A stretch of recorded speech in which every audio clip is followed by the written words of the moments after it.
솔직히 말씀드리면요. 이 이야기를 어디서부터 꺼내야 할지 꽤 오래 망설였습니다. 왜냐하면 오늘 제가 하려는 이야기는 듣는 분들 중 많은 분들에게 조금 불편할 수도 있고 어쩌면 마음 한구석을 세게 건드릴 수도 있기 때문입니다. 그런데도 이 이야기를 꼭 해야겠다고 결심하게 된 이유가 있습니다. 어느 날이었어요? 정말 아무 일도 아닌 날이었습니다. 부모님 댁에 들렀다가 거실에서 같이 TV를 보고 있었는데 문득 부모님 얼굴이 눈에 들어왔습니다. 그 순간 저도 모르게 이런 생각이 들었어요. 언제 이렇게 늙어 보이시지? 이 생각이 떠오른 순간 제 자신이 너무 놀라서 괜히 고개를 돌렸습니다. 죄를 지은 사람처럼요? 부모님은 여전히 같은 분들이었어요. 목소리도, 말투도, 성격도 그대로였고 웃을 때 눈이 휘어지는 모습도 예전과 똑같았습니다. 그런데 얼굴만 달라 보였습니다. 피곤해 보이고 어딘가 화가 나 있는 것처럼 보이고 말을 걸기 전에 괜히 한 번 더 눈치를 보게 되는 얼굴. 그날 이후로 이 장면이 계속 머릿속을 떠나지 않았습니다. 그래서 저는 스스로에게 질문하기 시작했어요. 정말 이건 나이가 들어서 어쩔 수 없는 걸까? 아니면 우리가 너무 늦게 알아차린 어떤 신호였던 걸까? 우리는 너무 쉽게 말합니다. 주름은 자연스러운 거야. 나이 들면 다 그렇게 돼. 맞는 말입니다. 주름은 자연스럽습니다. 하지만 이상하지 않나요? 같은 나이인데 어떤 분은 10살은 더 젊어 보이고 어떤 분은 10살은 더 늙어 보입니다. 같은 세대를 살았고 같은 나라에서 같은 음식을 먹고 자랐는데 얼굴에 남은 시간은 왜 이렇게 다를까요? 이 질문이 저를 이 주제로 이끌었습니다. 그리고 그 과정에서 저는 한 가지 충격적인 이야기를 듣게 됩니다. 20년 넘게 노인 피부와 주름을 연구해온 한 피부과 전문의의 말이었는데요. 한국인 87%가 주름 관리를 완전히 잘못하고 있습니다. 87%. 이 숫자를 듣는 순간 가슴이 철렁 내려앉았습니다. 그 말은 곧 부모님도, 어쩌면 나도, 그리고 지금 이 영상을 보고 계신 여러분 중 대부분도 잘못된 방향으로 노력을 하고 있을 가능성이 높다는 뜻이었으니까요. 그런데 더 무서운 건 그 다음 말이었습니다. 문제는 주름이 아닙니다. 우리가 주름을 이해하는 방식이 문제입니다. 그날 이후로 저는 이 질문에서 벗어날 수 없었습니다. 우리는 정말 주름에 대해 알고 있는 걸까요? 아니면 비싼 화장품, 자극적인 광고, 막연한 두려움 속에서 계속 같은 실수를 반복하고 있는 걸까요? 이 이야기는 단순히 젊어 보이기 위한 미용 이야기가 아닙니다. 얼굴에 생긴 주름 하나가 어떤 사람에게는 피곤해 보인다는 인상이 되고 어떤 사람에게는 무섭다는 말로 돌아옵니다. 아이들은 어른의 마음을 말로 이해하지 않습니다. 하지만 얼굴에 담긴 분위기는 아주 정확하게 읽어냅니다. 그래서 어떤 어르신들은 어느 순간부터 손주가 먼저 다가오지 않는 경험을 하게 됩니다. 그 이유가 성격 때문이 아니라 얼굴에 쌓인 시간 때문이라면 우리는 이 문제를 다시 생각해 봐야 하지 않을까요? 안녕하세요. 백세지의 건강 라디오입니다. 이 채널에서는 100살까지 건강하게 그리고 존엄하게 나이 드는 방법에 대해 함께 고민하고 이야기합니다. 저는 의사가 아닙니다. 전문가도 아닙니다. 하지만 부모 세대가 너무 빠르게 늙어가는 모습을 보며 이대로는 안 되겠다는 막연한 불안과 궁금증을 품게 된 한 사람입니다. 그래서 오늘은 여러분을 가르치려는 게 아니라 저와 함께 이 질문을 끝까지 따라와 주셨으면 합니다. 주름은 정말 나이 때문일까요? 아니면 우리가 너무 오랫동안 잘못된 방향을 믿어왔던 걸까요? 이 질문의 답은 생각보다 불편할 수도 있고 어쩌면 지금까지의 믿음을 완전히 뒤흔들 수도 있습니다. 하지만 분명한 건 이 이야기를 끝까지 듣고 나면 부모님의 얼굴을 보는 시선이, 그리고 자신의 얼굴을 대하는 태도가 이전과는 달라질 거라는 점입니다. 이 채널의 이야기가 조금이라도 의미 있다고 느껴지신다면 구독으로 함께 해주세요. 여러분의 구독 하나가 이런 이야기를 계속 이어갈 수 있는 큰 힘이 됩니다. 그럼 이제 왜 주름이 생기는지, 그리고 우리가 어디서부터 잘못 알고 있었는지에 대해 차근차근 이야기해 보겠습니다. 이 이야기는 지금부터가 진짜 시작입니다. 아까 우리는 이런 질문 앞에 서 있었습니다. 주름은 정말 나이 때문일까? 아니면 우리가 너무 늦게 알아차린 어떤 신호일까? 이 질문에서 한 발짝 더 들어가 보니 제가 처음으로 깨닫게 된 사실은 이것이었습니다. 주름의 문제는 나이가 아니라 속도의 문제라는 점이었습니다. 이 말을 처음 들었을 때 솔직히 잘 와닿지 않았습니다. 나이가 들면 늙는 거지, 속도라니요. 하지만 이 주제를 계속 들여다볼수록 이 표현만큼 정확한 말도 없다는 생각이 들었습니다. 우리는 보통 이렇게 생각합니다. 어느 날 갑자기 늙어 보이기 시작했다. 하지만 실제로는 갑자기가 아닙니다. 아주 오랫동안 눈에 띄지 않게 조용히 쌓여온 결과일 뿐입니다. 피부 속에는 콜라겐이라는 구조물이 있습니다. 많은 분들이 이름은 들어보셨겠지만 이걸 단순히 피부에 좋은 성분 정도로만 알고 계신 경우가 많습니다. 하지만 콜라겐은 화장품 성분 목록에 적힌 이름이 아니라 피부를 실제로 떠받치고 있는 뼈대에 가깝습니다. 어떤 의사는 콜라겐을 이렇게 설명했습니다. 피부를 받치고 있는 기둥이다. 이 말을 듣고 저는 어릴 적 시골에서 보았던 오래된 집이 떠올랐습니다. 겉으로 보기에는 멀쩡해 보여도 안쪽 기둥이 약해지면 집은 조금씩 기울기 시작합니다. 벽지가 문제가 아니라 구조가 문제인 거죠. 피부도 마찬가지입니다. 콜라겐이라는 기둥이 약해지면 피부는 서서히 처지고 그 처짐이 결국 주름으로 드러납니다. 문제는 이 콜라겐이 어느 날 갑자기 사라지는 게 아니라는 점입니다. 연구에 따르면 40대부터 콜라겐은 매년 약 1%씩 줄어듭니다. 눈에 띄지 않을 만큼 아주 천천히요. 그런데 이 속도가 그대로 유지된다면 사실 큰 문제는 아닐지도 모릅니다. 문제는 이 속도를 몇 배로 빠르게 만드는 요인들이 우리 일상 속에 너무 자연스럽게 들어와 있다는 점입니다. 그 중에서도 가장 큰 요인이 바로 자외선입니다. 솔직히 말해서 저도 예전에는 자외선을 대수롭지 않게 여겼습니다. 여름에만 조금 조심하면 되는 것, 해가 강한 날만 피하면 되는 것이라고 생각했습니다. 하지만 자외선에 대해 제대로 알게 되면서 이 생각이 얼마나 아니랬는지 깨달았습니다. 피부과 연구에 따르면 주름의 대부분은 나이 자체가 아니라 자외선 노출로 인해 생깁니다. 자외선은 피부 표면을 태우는 것에서 끝나지 않고 피부 깊숙한 곳까지 들어가 콜라겐을 직접 파괴합니다. 이 과정은 아프지도 않고 눈에 보이지도 않습니다. 그래서 더 무섭습니다. 비 오는 날에도, 흐린 날에도, 심지어 실내에서도 자외선은 유리창을 통과해 피부에 닿습니다. 그러니까 우리는 피부를 늙게 만드는 환경 속에서 하루도 빠짐없이 살고 있는 셈입니다. 여기서 중요한 건 자외선이 하루 이틀에 걸쳐 문제를 만드는 게 아니라는 점입니다. 10년, 20년 동안 조금씩 쌓여 어느 날 얼굴에 드러날 뿐입니다. 그래서 어떤 분들은 이렇게 말합니다. 나는 갑자기 늙었어. 하지만 사실은 그 갑자기가 아주 오랜 시간 동안 준비되어 있었던 겁니다. 자외선만 문제가 되는 건 아닙니다. 피부가 건조해지는 것도 노화의 속도를 크게 높입니다.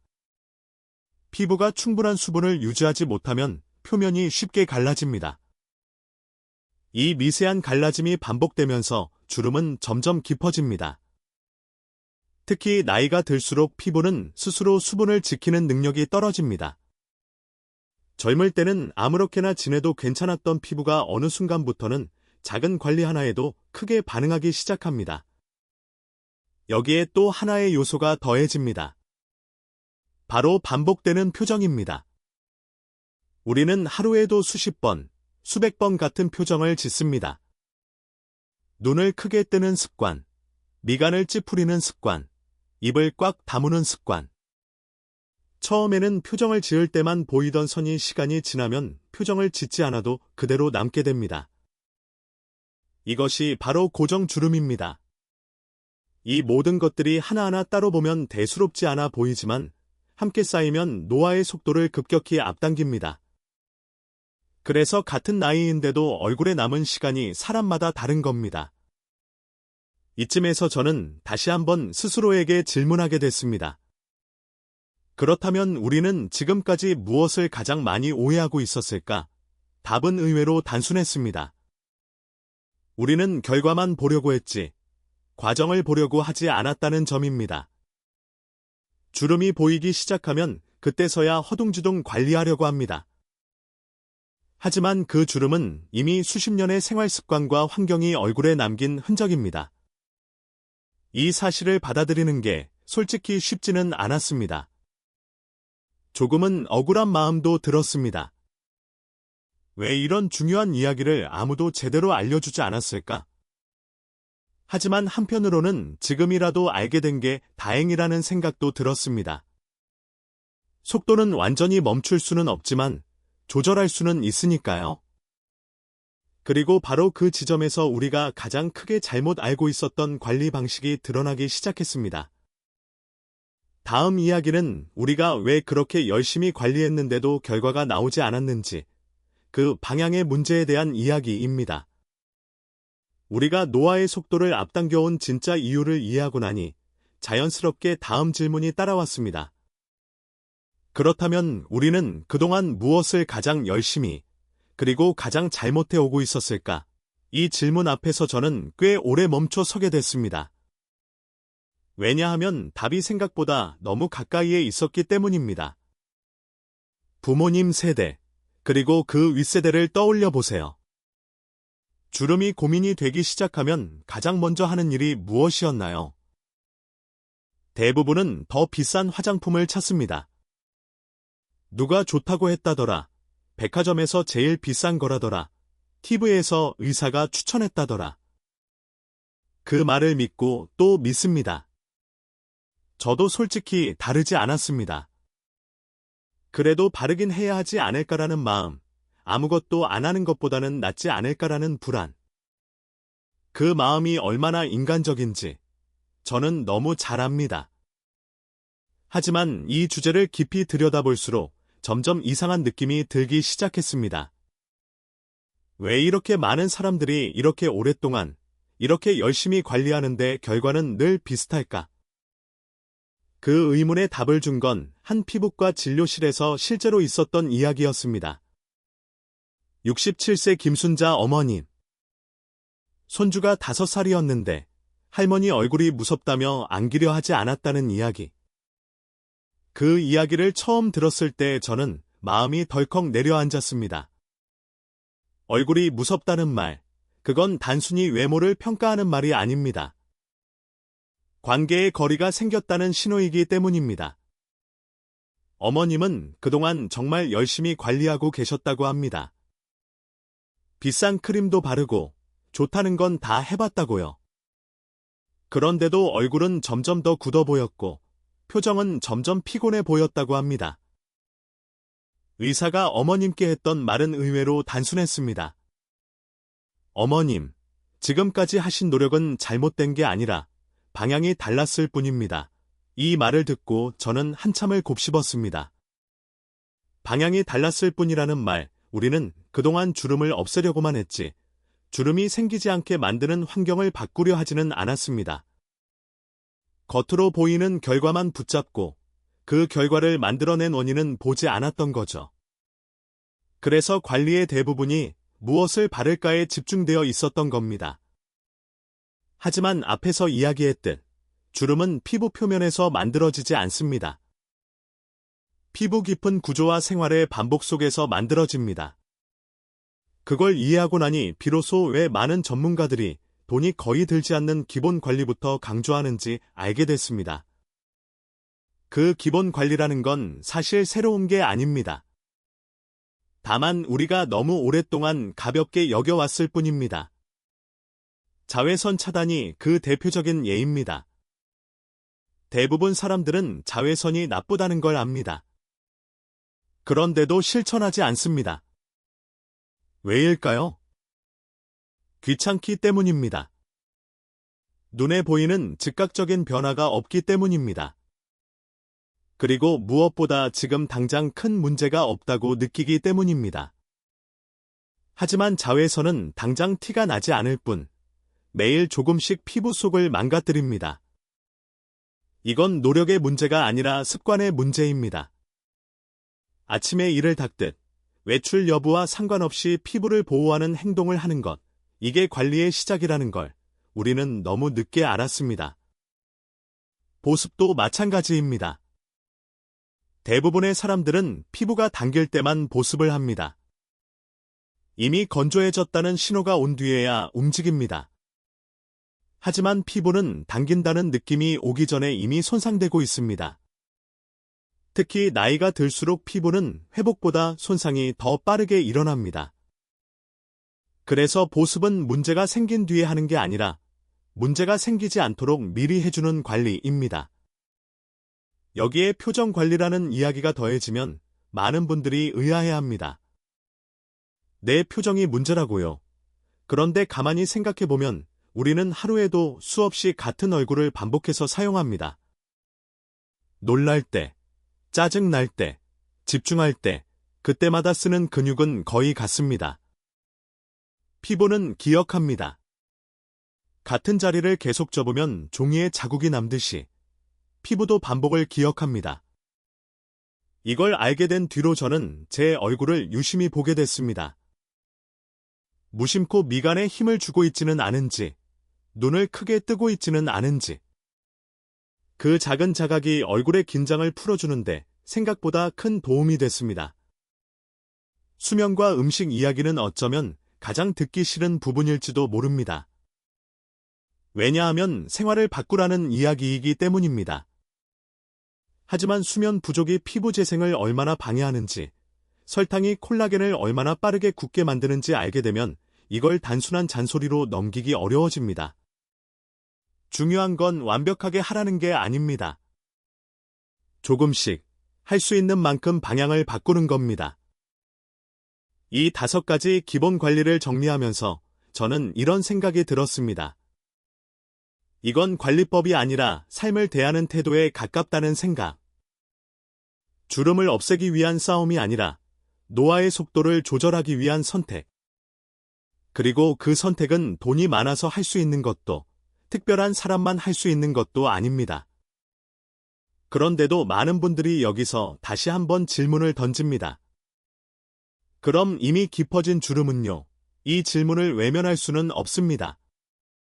그리고 그 대답은 생각보다 솔직하고 현실적이어야 합니다. 다음 이야기는 우리가 어디까지 관리로 할 수 있고, 어디서부터는 의료의 도움을 받아야 하는지, 그 경계에 대한 이야기입니다. 우리가 관리의 방향을 다시 세우고 나면 결국 이 질문을 피할 수 없게 됩니다. 그럼 이미 깊어져 버린 주름은 정말 어쩔 수 없는 걸까? 이 질문을 처음 마주했을 때 솔직히 저는 마음이 조금 무거워졌습니다. 앞에서 이야기한 자외선 차단, 보습, 표정, 수면, 음식. 이 모든 것이 중요하다는 걸 이해하고 나서도 거울 속 얼굴에 이미 자리 잡은 깊은 선들을 보면 자꾸만 이런 생각이 들었기 때문입니다. 이제 와서 뭘 해도 늦은 건 아닐까? 그래서 저는 이 질문을 미루지 않고 정면으로 바라보기로 했습니다. 괜한 희망적인 말로 덮기보다는 현실을 있는 그대로 이해하는 게 필요하다고 느꼈거든요. 피부과 전문의가 했던 말이 아직도 기억에 남습니다. 관리로 할 수 있는 영역과 시술이 필요한 영역은 분명히 다릅니다. 이 말은 냉정하게 들릴 수도 있지만 오히려 저는 이 말이 정직하게 느껴졌습니다. 이미 깊게 패인 주름은 생활 관리만으로 완전히 사라지기는 어렵습니다. 이건 노력이 부족해서도 관리를 게을리해서도 아닙니다. 그저 피부 구조의 변화가 이미 일정 지점을 넘어섰기 때문입니다. 이걸 이해하지 못하면 사람들은 계속 스스로를 탓하게 됩니다. 내가 더 열심히 안 해서 그래. 관리만 더 잘하면 없어질 거야. 하지만 그 생각이 오히려 마음을 더 지치게 만듭니다. 이 지점에서 의료시술이라는 선택지가 등장합니다. 그리고 많은 분들이 바로 여기서 겁을 먹습니다. 시술이라는 단어에는 왠지 모를 두려움이 따라옵니다. 부작용, 실패, 과한 변화. 특히 부모님 세대에게는 이 두려움이 더 큽니다. 그 이유를 조금만 들여다보면 이해할 수 있습니다. 과거의 경험 때문입니다. 한 피부과 전문의가 들려준 이야기가 있습니다. 지금으로부터 약 20년 전, 보톡스라는 시술이 지금처럼 대중화되기 전의 이야기입니다. 그때 그는 막 수련을 마친 의사였고, 보톡스를 처음 배우던 시기였다고 합니다. 자료도 부족했고, 경험도 많지 않았습니다. 그럼에도 불구하고 배운 것을 직접 적용해 보고 싶은 마음이 컸다고 합니다. 그래서 그는 자신의 어머니에게 이마 보톡스를 시술했습니다. 결과는 좋지 않았습니다. 보톡스가 의도한 근육이 아니라 눈꺼풀 근육까지 퍼지면서 어머니는 한동안 눈을 제대로 뜨지 못하셨습니다. 이 이야기를 들었을 때 저는 단순히 위험하다라는 생각보다 그래서 이 사람이 이렇게 조심하라고 말하는구나 라는 생각이 먼저 들었습니다. 그 경험 이후 그 의사는 20년 동안 수천 명의 환자를 보며 같은 시술을 반복하고 수정하고 연구했습니다. 그래서 지금은 이렇게 말할 수 있다고 합니다. 보톡스는 제대로만 하면 굉장히 안전하고 유용한 시술입니다. 여기서 가장 중요한 단어는 제대로입니다. 보톡스는 주름을 펴는 마법의 약이 아닙니다. 근육의 움직임을 일시적으로 줄여주는 도구입니다. 그래서 어디에, 얼마나, 어떤 균형으로 쓰느냐가 결과를 완전히 바꿉니다. 이 대목에서 저는 또 한 번 고정관념이 깨졌습니다. 보톡스는 이마 주름에만 맞는 시술이라고 막연히 생각하고 있었기 때문입니다. 하지만 실제로는 어르신 인상을 부드럽게 만드는데 가장 중요한 부위는 의외의 곳에 있었습니다. 바로 턱 끝입니다. 턱 끝에는 입을 다물 때 사용하는 근육이 있습니다. 이 근육에 힘이 과하게 들어가 있으면 입꼬리가 자연스럽게 내려가게 됩니다. 그 결과 아무 말도 하지 않아도 얼굴이 환해 보이거나 딱딱해 보이게 됩니다. 거울 앞에서 힘을 빼고 입을 다물어 보면 이 느낌을 이해하실 수 있을 겁니다. 턱끝에 소량의 보톡스를 사용하면 이 근육의 긴장이 풀리면서 입꼬리가 자연스럽게 올라갑니다. 과장된 변화가 아니라 표정이 편안해 보이는 변화입니다. 그래서 많은 전문의들이 어르신 인상 개선에서 턱끝을 가장 먼저 고려합니다. 다음으로 중요한 부위는 미간입니다. 미간 주름은 사람의 감정을 가장 강하게 드러내는 부위입니다. 이 주름이 깊으면 가만히 있어도 화가 난 사람처럼 보이기 쉽습니다. 미간 보톡스는 적은 양으로도 효과가 비교적 빠르게 나타나지만 그만큼 정확성이 요구됩니다. 잘못 시술하면 눈꺼풀 처짐 같은 부작용이 생길 수 있기 때문입니다. 그래서 이 부위만큼은 반드시 경험 많은 전문의가 필요합니다. 이마는 가장 익숙하지만 가장 신중해야 할 부위입니다. 이마 근육은 눈을 뜨는 역할도 하기 때문에 힘을 과하게 빼면 눈이 처져 보일 수 있습니다. 그래서 이마 보톡스는 다른 부위와의 균형이 무엇보다 중요합니다. 이마만 단독으로 접근하기보다는 미간이나 눈가와 함께 고려해야 자연스러운 결과가 나옵니다. 여기까지 이야기를 듣다 보면 이런 걱정이 생길 수 있습니다. 계속 맞다 보면 나중에는 안 듣는 거 아닌가요? 이른바 보톡스 내성에 대한 걱정입니다. 결론부터 말하면 내성은 생길 수 있지만 매우 드뭅니다. 그리고 설령 생기더라도 다른 종류의 보톡스로 조절이 가능합니다. 중요한 건 너무 자주 맞지 않는 것, 그리고 욕심내지 않는 것입니다. 최소한의 양으로 자연스러운 변화를 목표로 하는 것. 이 원칙만 지켜도 대부분의 문제는 피할 수 있습니다.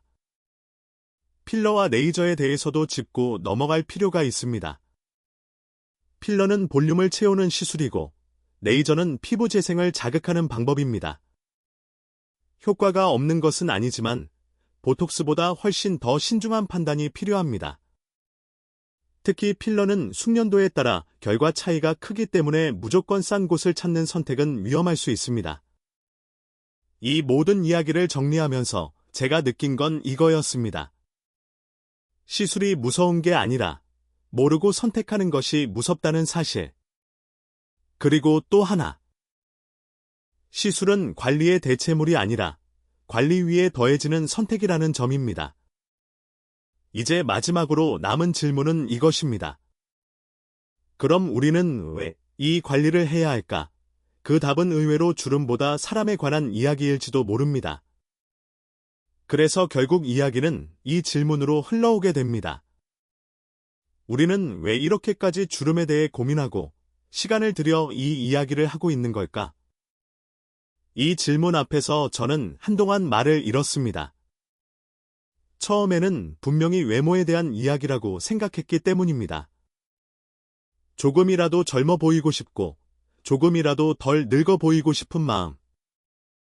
그 마음이 부끄러운 것도 아니고, 이상한 것도 아닙니다. 하지만 이 이야기를 끝까지 따라오면서 저 스스로도 느끼게 된 게 하나 있습니다. 주름 관리라는 건 결국 거울 속의 나를 위해서만 존재하는 일이 아니라는 사실입니다. 우리는 흔히 나이 들면 점점 세상에서 뒤로 물러나야 한다고 생각합니다. 사진을 찍을 때도 자연스럽게 옆으로 서고 가운데 자리는 젊은 사람들에게 양보합니다. 괜히 튀면 안 될 것 같고 괜히 눈에 띄면 민폐가 될 것 같은 마음. 그런데 그 마음의 시작이 어디에서 비롯됐는지 한 번쯤 생각해 본 적 있으신가요? 저는 어느 순간 깨닫게 됐습니다.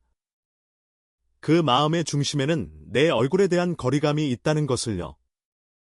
거울 속 얼굴이 내 마음보다 더 피곤해 보이고 내 성격보다 더 날카로워 보일 때 우리는 무의식적으로 한 발짝 물러섭니다.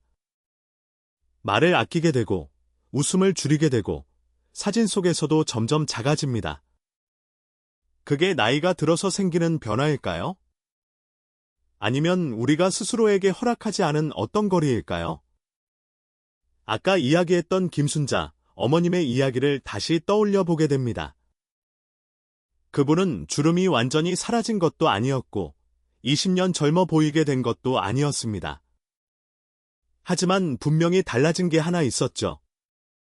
표정이었습니다. 손주가 먼저 다가와 안긴 이유는 주름이 줄어서가 아니라 얼굴에 담긴 긴장이 풀렸기 때문이었을 겁니다. 화가 난 것처럼 보이던 인상이 조금 누그러졌기 때문이었을 겁니다. 아이들은 솔직합니다. 어른의 이력도, 나이도, 노력도 보지 않습니다. 그저 그 얼굴이 편안한지, 무서운지, 가까이 가도 되는지를 본능적으로 느낄 뿐입니다. 그래서 저는 주름 관리라는 말을 다르게 이해하게 되었습니다. 이건 외모를 바꾸는 일이 아니라 관계를 다시 부드럽게 만드는 일이라는 생각. 그리고 그 관계의 중심에는 가족이 있습니다. 부모와 자식, 조부모와 손주, 그리고 나 자신과 나의 시간.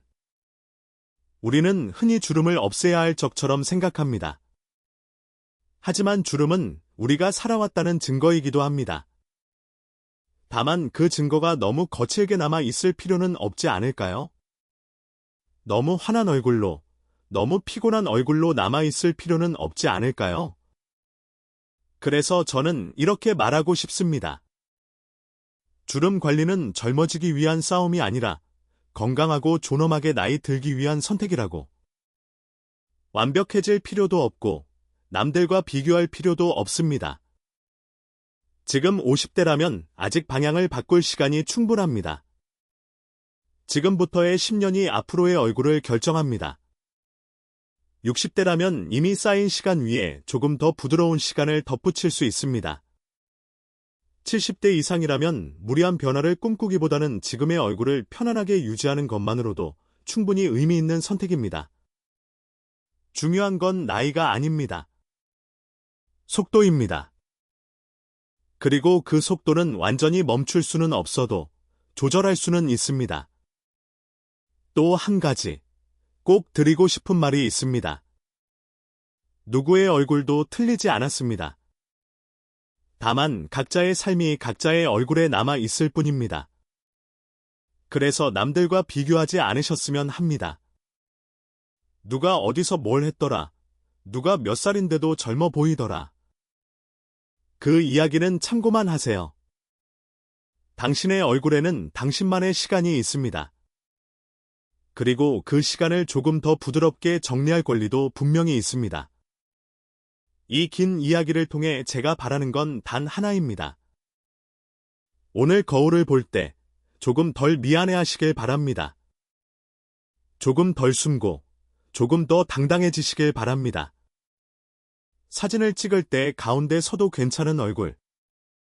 웃을 때 괜히 눈치 보지 않아도 되는 얼굴. 그런 얼굴로 남은 시간을 살아가는 것. 그게 바로 우리가 주름 관리에 대해 이야기해야 하는 이유라고 저는 생각합니다. 지금 당장 모든 걸 바꿀 필요는 없습니다. 오늘부터 딱 하나만 조금 다르게 해도 충분합니다. 그 작은 선택들이 쌓여 어느 날 당신의 얼굴을 바라보는 시선이 달라질 겁니다. 그리고 그 시선은 타인이 아니라 바로 당신 자신일지도 모릅니다. 지금까지 이 이야기를 끝까지 함께 해주셔서 진심으로 감사합니다.